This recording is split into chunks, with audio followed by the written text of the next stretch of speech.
I heard somewhere that you had made notes about Raj Kapoor teaching of acting. Mukesh FTI में जब मैं था तो एक दिन हमको मैसेज मिला कि राज कपूर साहब हमारी क्लास को खाने पे बुला रहे हैं।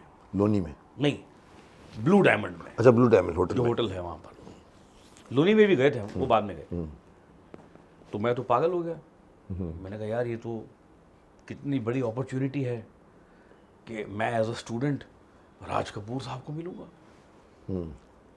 और ये मेरी एक आदत है कि जब भी मैं कोई अच्छी बात सुनता हूँ तो उसको लिख लेता हूँ। आज भी ऐसा करता हूँ। अच्छा, लिख लेता। लिख लेता हूँ किसी की कही हुई अच्छी बात, किसी के कहे हुए अच्छे नोट्स, कोई ऐसी बात जो दिल पे लगे तो कहीं ना कहीं वो आगे काम आती है। काम आती है जिंदगी। या आपको शायद सही रास्ता दिखाती है, करेक्ट करेक्ट, वो जिंदगी में या आपको इंस्पायर करती है। इंस्पायर करती है।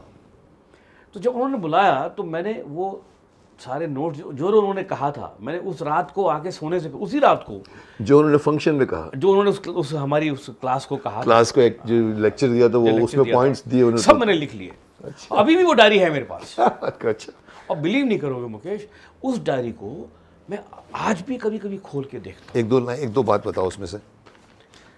जैसे उन्होंने एक बड़ी अच्छी बात कही थी जो उस समय समझ में नहीं आई, लेकिन अब समझ में आती है कि जब आप कॉस्ट्यूम पहनकर आईने के सामने खड़े होते हैं, कॉस्ट्यूम पहनकर खड़े होते हैं, तो आपको अपना एक्सटीरियर दिखाई देता है। एक्सटीरियर, सिर्फ एक्सटीरियर दिखाई देता है कि ये मैं राजा हूँ और ये मेरी टोपी और ये मेरा गाउन है और ये मैं, आपको सिर्फ एक्सटीरियर दिखाई देता है।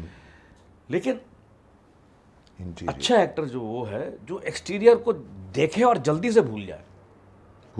हाँ, जल्दी से भूल जाए, क्योंकि इंटीरियर में जाना जरूरी है। इसमें उलझ जाओ कि मेरे पास हाथ में घड़ी है, वरना सारा काम एक्सटीरियर ही होगा, प्रॉपर्टी संभालते संभालते तुम निकल इफेक्ट नहीं आएगा उसका। एक बार कंफर्ट, मैं इसका मीनिंग ये निकालूंगा कि dress is something which an actor sometime gets disturbed and sometimes gets comfortable. Once you are comfortable, forget your dress. बिल्कुल। That is what he was trying to say. और दूसरी उन्होंने एक बात कही थी कि बहुत सारे नए कलाकार क्या करते हैं कि अपनी एक्टिंग को खुद ही आईने के सामने देखते हैं, परफॉर्म करके। हाँ, मतलब आईने के सामने खड़े होकर एक्ट करते हैं, ये सोच के कि मैं देख रहा हूँ, मैं आईने के सामने देख रहा हूँ और मुझे आईना बताएगा कि मैं सही हूँ या गलत हूँ। तो उन्होंने एक बात कही जो मुझे बहुत करेक्ट लगती है कि अगर आप नए एक्टर हैं, आप तो पहले आपको आते नहीं, काम आता नहीं है ठीक से, दूसरा आप आईने के सामने खड़े हैं, तीसरा आप अपने आप को जब देख रहे हैं कि मैं सही हूँ करूँ, तो आप करेंगे कब?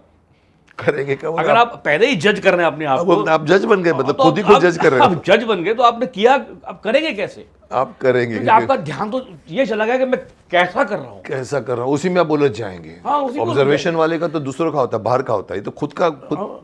तो अगर आप आईना मत देखिए, फील करिए, आप आंख बंद कर लीजिए, आपको सब दिखाई दे देगा। क्या बात है ना? आप कैरेक्टर के बारे में सोचिए और आंख बंद कीजिए, आप सब देखेंगे। आईने में देखने की जरूरत ही नहीं है। उल्टा आईना खाली एक्सटीरियर दिखाएगा। आईने में आप खुद ही दर्शक, खुद ही वो रहते हैं कैंडिडेट, और खुद ही जज भी रहते हैं। अपने आप को खुद जज कर रहे हैं अपने आप।